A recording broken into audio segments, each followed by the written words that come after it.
How to remove you may like suggestions on TikTok on Android. Hi everyone, I'm here to assist you today without any delay. Let's jump right in.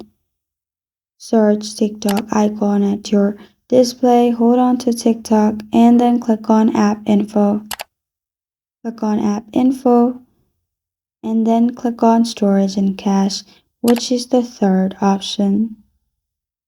Then simply click on Clear Cache. After you have cleared cache, simply open TikTok. After you have opened TikTok, you'll find this kind of screen pop up. Click on your profile at the bottom right. Click on three lines at the top right. Then click on Settings and Privacy. In here, click on Content Preferences. And then click on Refresh Your For You feed.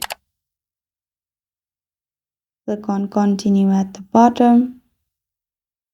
And then you'll find Refresh. Click on Refresh again. And you're good to go. This is how to remove you may like suggestions on TikTok on your Android device. Thank you for joining me today. If this video helps you out, please leave a like and subscribe for more. Got a question or want to suggest a topic? Comment below. Thank you for watching.